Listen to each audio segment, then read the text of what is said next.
Hello there, Ben Simpson from Van Tim here once again. We've got even newer guests this time. I'd like to introduce Sam and Gina. And we're here to talk about the new Justice League film, the Snyder Cut. All 4 hours of it. Just got done watching it. Now, I never bothered to watch the original cut because everyone hated it. Batman Superman was a mess, so I'm kind of like, I'm good. I believe you watched it. I did many years ago, and I haven't watched it since. So I know it was bits and bobs. I was like, I know I've seen this before. Yeah. One of the main things I think was Cyborg. I feel like in the original cut, Cyborg was just kind of he's Cyborg's here, whereas they actually like explained how he got his powers and stuff in this one. But I could be wrong. Yeah, so. And like how this whole film came about is just I was more interested in what this meant from a cultural standpoint than the film itself. Like, so a lot of people saw Justice League. As you might not know or do know, Snyder did his own cut and then the studio booted him out or his daughter died. It's kind of a combination of two depending who you talk to. And Joss Whedon, who did the Avengers films, more known for his lighter, quippy style, took over, and everyone hated it because by then the DC films were going for a more kind of darker, grittier tone, and so it was this clash of tonal styles. Like, what even is this? There's neither here nor there.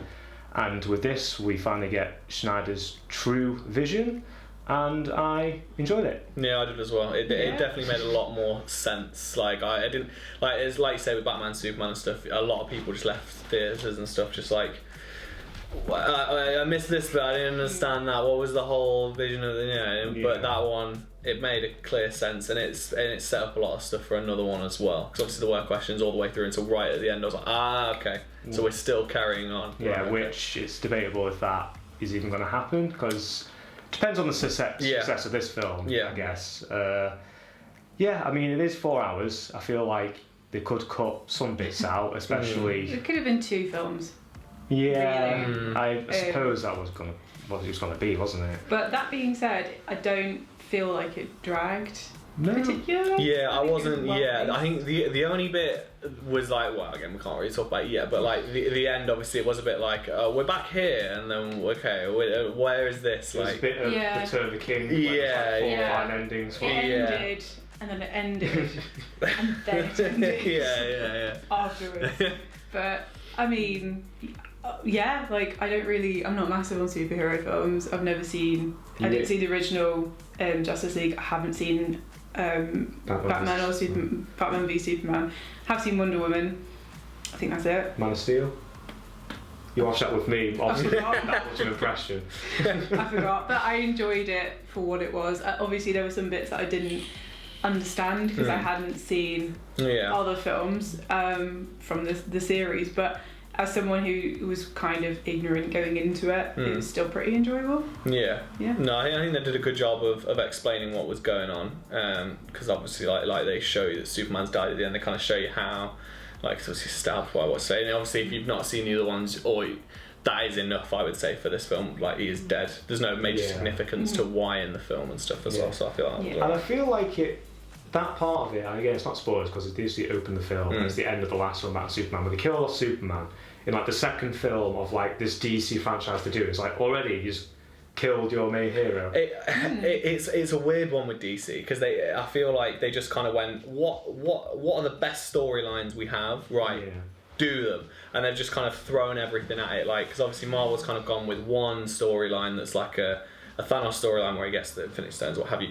But like, there's other things that Thanos has done in the universe. They obviously picked that run, whereas in this they've kind of gone, Flashpoint Paradox is really famous, right? Throw a bit of Flashpoint in there. Batman versus Superman, when they have a fight when Batman's an old man, that's really good. So we'll throw that in there, which is kind of weird because then obviously you've got this like ancient Batman who's like a myth that no one's ever heard of, like branding people. But and he's stuff. been around for 20 years. Yeah, exactly. And it's just like he's an old man. I mean, he must be like 40 odd in these films, and he's still just like kicking about. But then everyone else is really young to the point where Flash isn't even got his like job in the crime lab and stuff yet. So it's weird to see how they're gonna.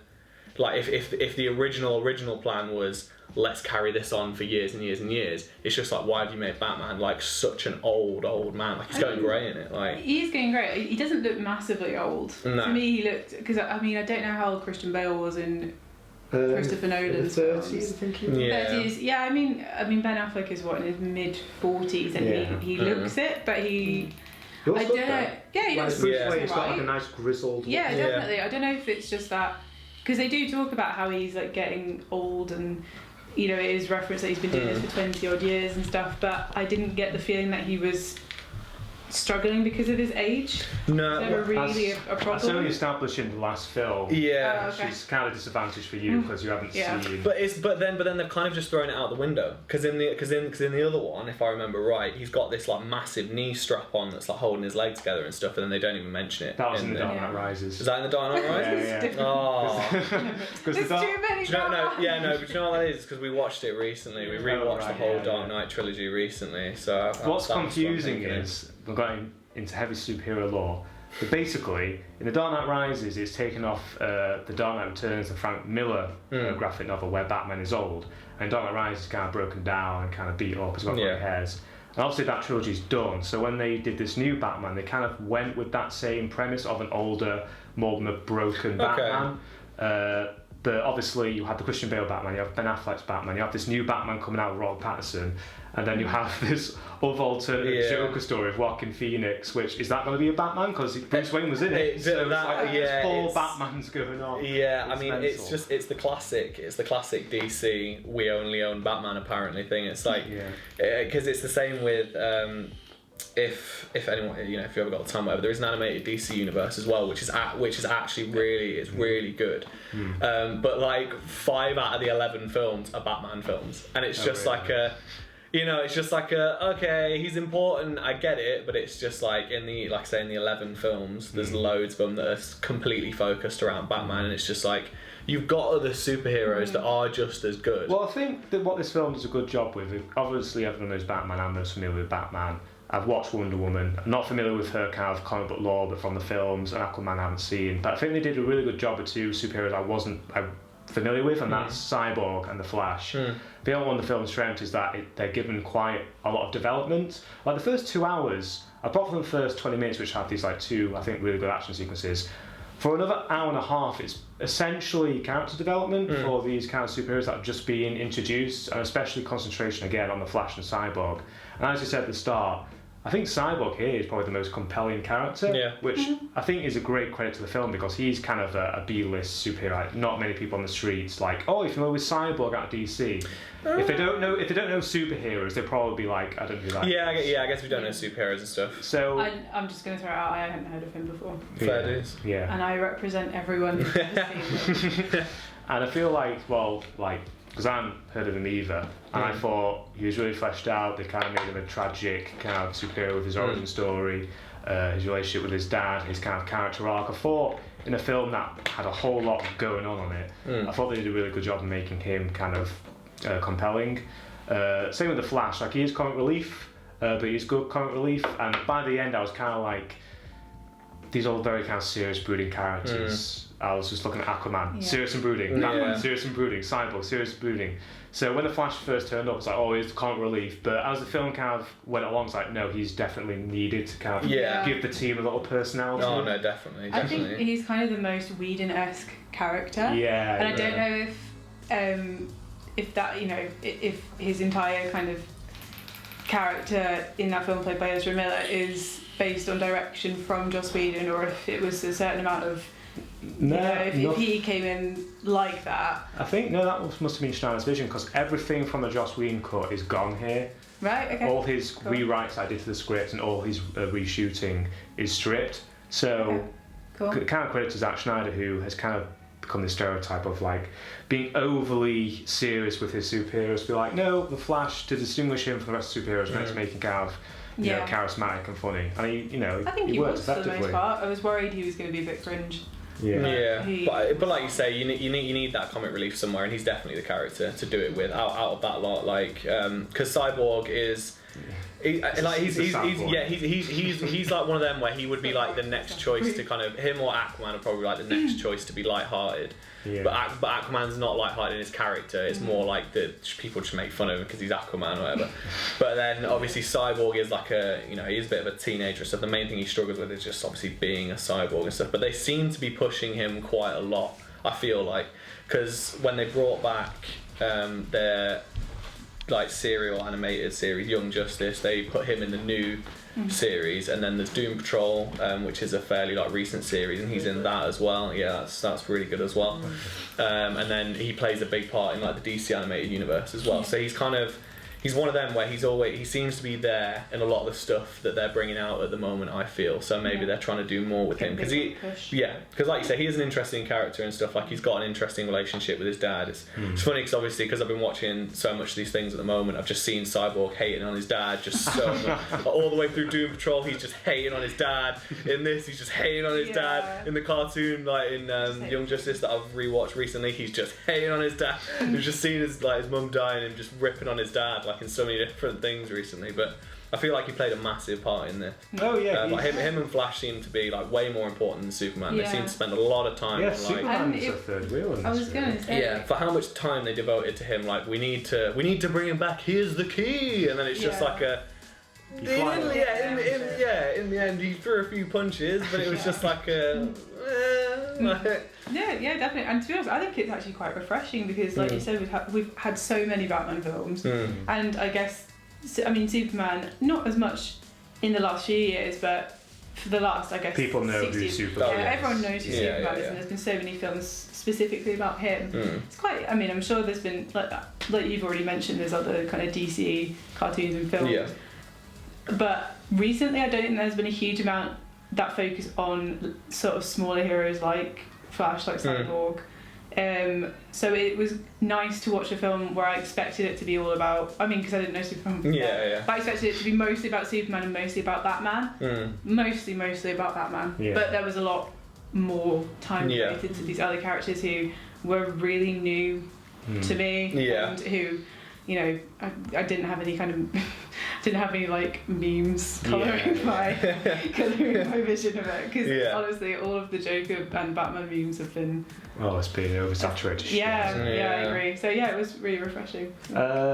Like, I think with Wonder Woman, how she's represented for her action sequences, I think, is really good, especially the opening kind of bank heist, where she comes in and just fucks everybody up. It's like, oh, goddamn. Yeah. I've seen Pat Jenkins, I think he's the director who did the Wonder Woman films, so it's interesting to see Snyder, who's kind of more kind of a stylist, do these Wonder Woman sequences, especially that opening bank heist. It's like, oh, this is quite badass.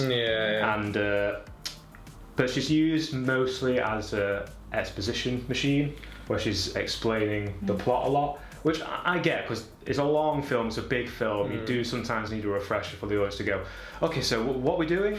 But I feel like she could have been utilised more interestingly, I guess, but at the same time I like the connection to the main villain, Steppenwolf, how he's waged war on her people, so she's got more personal vendetta against him. That was there.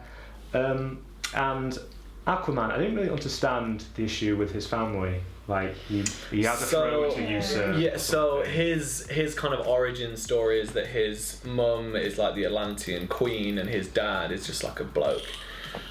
So he is the oldest of two sons, and his brother is evil. As that guy was saying to him, he was like, your brother's taken the throne. And so usually Aquaman tales start with the king dying or the queen dying, and then someone comes to Aquaman and goes like, you are, this is who you are. Like, again, I keep referring to it because it's the main thing I compare this to. But the DC animated universe is like, when they introduce him, there's a bit where he's in like a bar fight and he gets stabbed, but he doesn't get stabbed, the knife just shatters on him, and he's like, I've always wondered about that, because he obviously knows he's really hard, but you don't kind of want to sit at home like stabbing yourself to check. So it's got moments like that, but obviously in this he's kind of like he obviously knows where he's from, but he's obviously got the idea, or he's got the notion in his head that his mum abandoned him, not that she was trying to save him, because he's kind of like a half human, he's not like a some people obviously see a problem with that in like the kind of pure world of this is Atlantis, we are Atlanteans kind of thing. But like you say, it is odd because obviously the Aquaman film takes place after this. For certain people it might be a bit like confusing, and wait, isn't he the king already? I don't know what perspective it's supposed to have, because this original version was meant to be like a year before the Aquaman film. I haven't seen the Aquaman film, so watching it, I'm like, am I missing backstory here because I haven't seen the Aquaman film? But then remind myself, no, that originally was supposed to come after this. But even so, because the film was juggling just a lot of plot lines, which these films are, I feel like as much as it's given to roll your eyes at a 4-hour film, the length of it. I feel like it somewhat deserved a longer running time. I feel like it was paced for a 4-hour film really well, and it kept moving. Every scene didn't seem vital. Like these kind of elongated music videos. Zack Snyder, though, he can't help himself. He cannot help himself. Slow motion. It's that classic like 300 sucker punch style. Oh, Watchmen, I was thinking of going through it, especially in Watchmen, the sex scene with Cohen's Hallelujah. Yeah. It's just like he's like, no, I've got to bosh them into this film. I've got to bosh them. But I will say, to Zack Snyder's credit, he does have a nice, distinct visual style that looks very pretty. There's some very nice shots. No, definitely. I think his style definitely lends himself to a comic book film. Like when it was announced he was doing stuff, I was like, oh, okay. Yeah. Because again, like if you watch Sucker Punch, like I mean, it's one of those. I feel like it's one of those films where people either kind of like it or love it or hate it. Like I feel like if you're a bit of a superhero anime nerd like me, it's quite good. But it's a lot of different kind of things, and when watching it, you're just like, yeah, this could be. I could see this as I mean, I don't know if Sucker Punch is a comic or anything like that, but it definitely lends itself to something like that. So when I'm watching it, especially like 300 and stuff, is essentially just another kind of based on like a graphic novel as well. Yeah. So and he did Watchmen, which I'll defend to my dying days. I think Watchmen. Yeah, Watchmen's fantastic. And because I didn't see the original cut once again, but I've seen scenes of the Joss Whedon version. And what he did was he got rid of the colour correction and the grade of that film. Obviously, Snyder likes his washed out, unsaturated colours, which he liked scenes for. So Whedon apparently took those original scenes, like, no, we need to make everything colourful. So he brought the saturation, and from the clips, it looks insanely ugly, and the superheroes themselves look like out of place because their designs are kind of, they're minimalist, they're kind of, again, unsaturated. Very muted. So when you put those superheroes in like a brighter colour grade that Joss Whedon did, they just look like silly and like goofy. And I feel like the visuals on this were a much stronger part. And overall, before we get into spoilers, I quite enjoyed it. I think the criticisms I have towards it are more to do with spoilers, so I'll wait till then. But I don't know if there's anything you want to add before we get into the spoilerinos. No.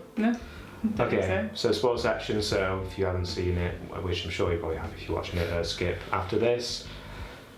So, a lot of stuff happened at the end there. Can you please explain what the fuck the Flash did again? Because I was like, what's going on? So, essentially, he can go back in time. It's obviously extremely dangerous to do so. Like, there's a whole Flashpoint Paradox story. Which I know, like, I'm guessing he's somehow in a possibly future film, he split time dimensions by doing what he did. So, like, in the one that I know of, so... Again, I'm going to keep going back to the DC animated universe. They had an animated universe, and then it ended on the Flashpoint Paradox, and then they started a new one because he essentially rewrote the universe and it started the new 52. But the thing that he did the first time to rewrite it was he goes back and he saves his mum from being killed, but it changes things. It sends out like a ripple effect through time and changes things. So like instead of Bruce Wayne dying, instead of Bruce Wayne's parents dying, Bruce Wayne dies. And then his dad is Batman, and he uses guns and stuff. So it's like everything's a bit weird and a bit skewed. But the Flash knows, but doesn't know what's going on, and he has to kind of fix it and stuff. But I'm assuming they're going to do something in this because with all the flash forwards of like Darkseid and stuff, there is and that kind of apocalyptic vision. There is one where Darkseid wins, and then Flash has to do another Flashpoint Paradox again, and Flash has to do like another Flashpoint Paradox to fix everything. But obviously, it's really dangerous to do so. And they kind of do it twice in this film, but obviously he only does it by like a tiny bit because there's the bit when he runs the length of the ship. And obviously the cube goes into the water and then it comes out when he touches it because he's getting to the point where he's running so fast he's starting to go back in time. So obviously at the end when Cyborg doesn't fix the cubes in time because Flash gets shot and he's trying to heal, as he's running so fast that time is reversing itself in front of him. So he runs back to the point where Cyborg can fix the cubes essentially. And I assume at some point, considering what they're setting up, I assume that if they could carry this on, I would take it as Darkseid comes, destroys the Earth, and then somehow Lois Lane's obviously save Lois Lane seems to be the big deal. Like a villain. But like there's a few storylines where Superman takes it too far, so it's one of them where is this a mind control Superman, or is this a I've lost everything, so screw him? I mean, I feel like if he's working for Darkseid, it's a mind control Superman. Well, I reckon that if what the Joker was saying, Jared Leto is once again the Joker in this, I didn't find him as utterly embarrassing. No. I did cringe a little bit, admittedly. His laugh is the worst. It's awful. Yeah, it's quite painful. I think especially because we've had Joaquin Phoenix's Joker, and he does quite a, you know, I think he's a much better Yeah, I guess it's Joker. tough being the worst one at a character. When I know. There's quite a few adaptations of his exactly. character. It's one of them where most of the versions of the Joker, even the voice actor versions of the Joker, are like kind of revered. Like Mark Hamill's version of the voice of the Joker is like used in almost anything, because people, like a lot of people would see it as the voice of the Joker. Exactly. And then obviously you've got all the other live action Jokers that have all smashed it, and then he's just kind of he's the joke of the Jokers. It's a bit like, and I don't know if you want to be that, like, so I mean, yeah, I would agree with you. It was the least embarrassing time that Jared Leto has been the Joker. Because have you guys seen Suicide Squad? I've seen I mean, not to go too far off of this, but oh my god, that was one of the most painful experiences. Plus it's one of those classic questions where it's just like, if this all happened in the same universe, why don't you get that crazy powerful witch to join your team? Like I mean, she seems quite hard to control, and I can't remember what happened in the Suicide Squad where they beat her, but it's just like there are other, and again it's that classic, like, cause obviously Martian Manhunter's in it, but he's not obviously relevant until right at the end. So. But sorry, I completely took your point. No, I just interrupted and I ran with it. No, I so forgot what my point was. About Jared Leto being the Joker at the end. Least embarrassing. Least embarrassing. Yeah, I thought that little scene had with Batman was quite good, and that plot they hint to with these kind of dream sequences does seem really interesting. But the big question mark is, are we ever actually going to get it?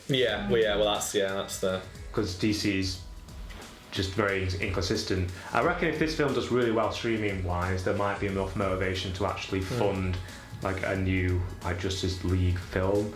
But as like a standalone one, I thought it was quite good, but I do have my problems with it, mainly how somewhat derivative it is of these latest Avengers films where you have a villain looking for objects. I feel like it's one of them though where there's a lot of them storylines in comics, so it's like a what else do you do? If it's like a big group film, it's usually there's a big bad villain trying to do something to destroy either the world or like everything.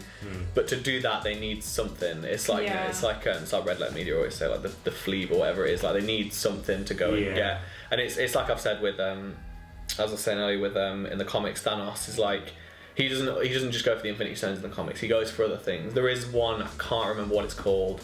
But he does get his hands on one machine and does actually succeed in destroying the universe at one point, and then he remakes the universe because he kind of realises that he shouldn't have done it. So I feel like it's the same in DC. A lot of people like, we've got to go here and get this, got to do this, but it's odd because it's like I don't know what the mother boxes are like in the comics. I only know from like certain animations what they're like, and they are different in. And there's father boxes as well, so it's just like there's no mention of father boxes in this, so it's just like, will they bring in that in later? Are they relevant or anything like that? I feel like the worst thing to happen to that whole bad guy plot and the bad guy itself is that I've watched Thanos in the Avengers, and Steppenwolf, the villain here, is not very interesting. He's very one-dimensional. I'd argue he's also quite underwhelming. He's all powerful, and he's like from a power standpoint a threat. But he himself as a character is just very kind of generic, like, I will serve my master, sir, and we will destroy everything. Yeah, because he isn't the big baddie, is he? He's a henchman of someone else. And I kind of expected more of the big bad. I did as well. But I feel like it's set up for films that. But that may never happen now, so it's like it's a bit annoying. But I guess I would put it in the block of the first Guardians of the Galaxy film, because you have Ronan the Accuser, who obviously is not Thanos, but he's working for him, and it's obviously revealed at the end and stuff. But he was very kind of. But they kind of gave him his own thing before kind of revealing that he was part. If I remember right, it was like, I've got to achieve my goals, and then I'll go to Thanos. And but I hate to like compare, because I know like fanboys hate when we pitch DC and Marvel against each other. But like Thanos, from like a villain standpoint, he was kind of interesting. He had like a unique motivation that some people can see his point of view, therefore making him more just interesting character. Where with this, Steppenwolf is an excuse for the superheroes to team up and eventually beat him. And so I think the film is saved by being satisfied by watching all these separate superheroes, characters develop and kind of have their own motivations and then come together and do their big action sequence at the end, which was good. It's just, when it comes to like the big CGI set pieces, that's why so much tune out. I feel like the third act was fine, it is what it needs to be, but I think the first 3 hours are probably the strongest, and you have the big kind of CGI fest. I feel I guess my issue with the kind of fight at the end was there was no like specific team ups, if that makes sense, because obviously you had the Flash running, that's all he's got to do that, that's his important thing.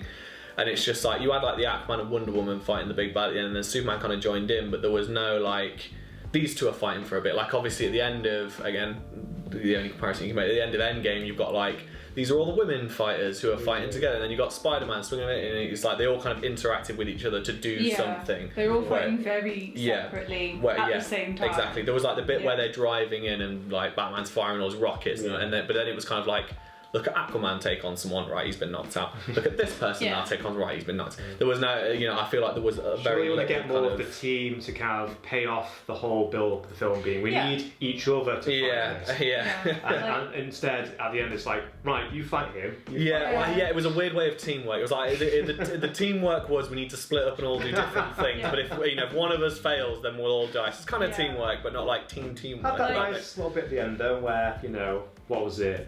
Superman throws Steppenwolf into Aquaman's little fork, and then throws into Wonder Woman's sword. That was like the main kind of, we've killed the bad guy, and now we're finally working together, I guess is how you could see it. But like, this may seem a weird comparison, but when you were describing that about them sort of like what they should have been working together sort of the whole time, I just think of The Incredibles, at the end of The Incredibles, where the family all work together and they're all using their powers together to defeat the big villain. The machine.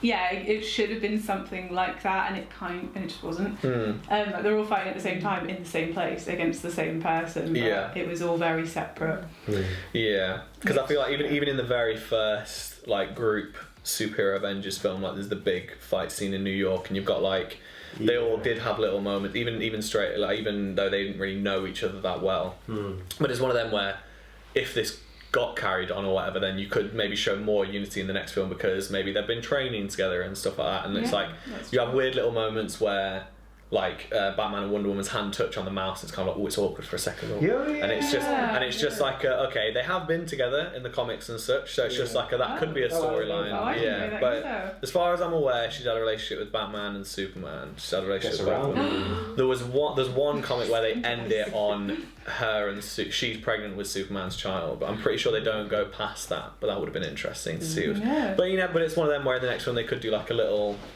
romance kind of thing, maybe, like, because they always had like a playful little thing between like Captain America and Black Widow, but they never went on it. But then they've got the relationship of Wanda and Vision and stuff, so there's that. But it's like they could go into that. I think it could be slightly cliched, I think, especially because of the whole when the first Wonder Woman film, going way off track here, but when the first Wonder Woman film came out, there was the marketing around it and the kind of, I don't know, the idea behind it was like, oh, it's a strong female who is a hero entirely in and of herself, and it's about her just being a hero, and it's not.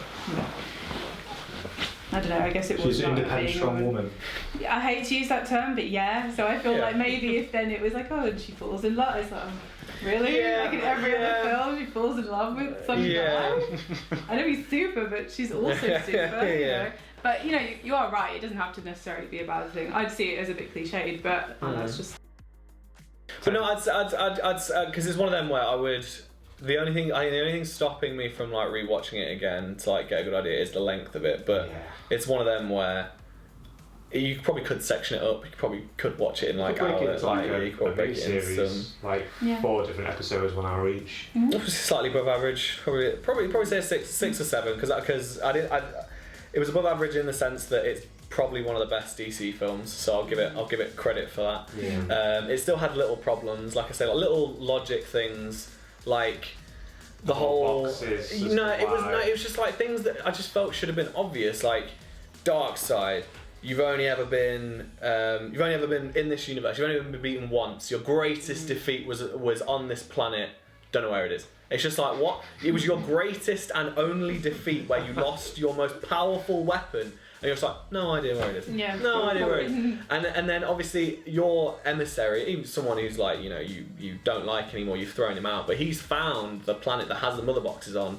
So surely straight away you go, oh, well at the pinnacle, my greatest defeat, I lost all 3 mother boxes on this planet. Maybe he knows where it is. Maybe I should go and help it. It just seemed like one of them where I was just like, this is all like, that just didn't make sense to me. So little things like that. But again, maybe I miss, big film. So maybe I missed something in like Wonder Woman's telling of the original defeat. Maybe I missed something about how they hid it from him or whatever. But yeah, I'd say solid 6. Maybe a 7 if I watch it again and see things I didn't see before. But yeah. Gina? My head went straight to 7.5. It was a bit higher than yours because I did enjoy the introduction to all the characters. Like, I knew who they were, but it was still like nice to see their take on it. Like that bit. It was just towards the end where it was just dragging a little bit. But I suppose the whole film is very long, so of course the end's going to drag. Yeah. Yeah, so you're gonna feel the pinch at the end of a 4-hour film. This last 10 minutes, like you've been here for a while watching the same story here. Yeah, agree.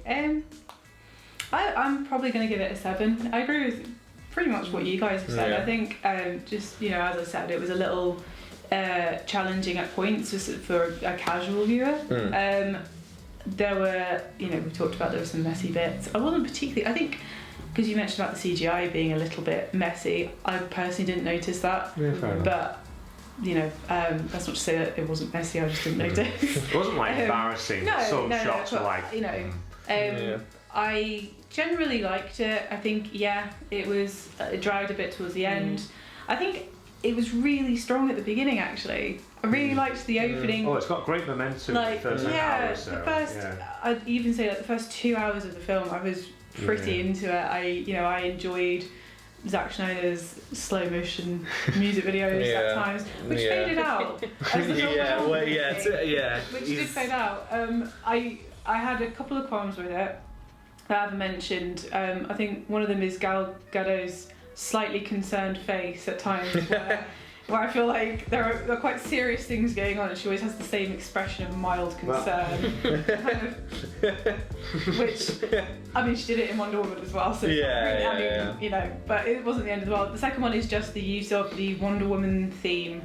Like any time Wonder Woman kind of did anything dramatic, they whipped out her theme. Sometimes it would be, she'd like grab a sword and the theme would play, and then it would, it would be a different shot, and then it would come back to her and it would do the same thing, and it started to really get on my nerves. But that was like, aside from those minor complaints, I'd say it's a pretty good watch. I was pretty happy with it. I'd not immediately, but I would watch it again if I was invited to watch it again. So 7. Yeah, I'd just give it a 7 as well. I was kind of surprised by the quality of it actually. Like, even from the trailers, I was just kind of like, again, the story behind this film makes it kind of exciting to watch because it's just so strange how this film kind of came about. But from the trailers, it's like it hasn't really hooked me in. But as it was like going along, I was just like, I was never ever bored. Sometimes I was mildly cringing, but that's like the most. I usually do that with all Schneider's films. They always have that corner of cringe where he overdoes something. Again, it's one of them where, again, with superhero stuff as well, can be quite cringy at times and stuff. So you mix that with Zack Schneider's kind of overly producing music video type bits. They don't lean into the cringe, do they? They kind of they're trying to avoid it, but I feel like with superheroes, I feel like you should at some point lean into it a little bit, which goofy in a way. Schneider to me has always been like a more talented Michael Bay. Like, he has all the ethos and approach of Michael Bay, but he just does them a lot more tastefully and better. Like that very over stylization, very kind of slow-mo, action-oriented, pretty much action films that he makes, but is just so much more well done. Like, he's not a great director, but I think he's got some talent in him. And again, for DC's little lane they've carved for themselves. I think he is a good kind of visionary for the films they're trying to make. No, definitely. And it especially shows with this one. Again, because I somewhat like Man of Steel, like more than most people think. Batman Superman was a mess, but I don't think that was Schneider's fault. It was merely David S. Goyer, who's just a hack of a screenwriter. But this is given like a very sometimes convoluted, maybe too much plot put into one film, but against 4 hours, so it kind of paced itself very well. But he did, I think, a very good job with like all these big superhero films, this big cast of characters. It's hard to juggle so many main characters at once. And I feel like how it was structured, especially those first 2 hours where it's introducing and for some superheroes reintroducing them, I feel like it did a very good job. And overall I was pretty satisfied with it.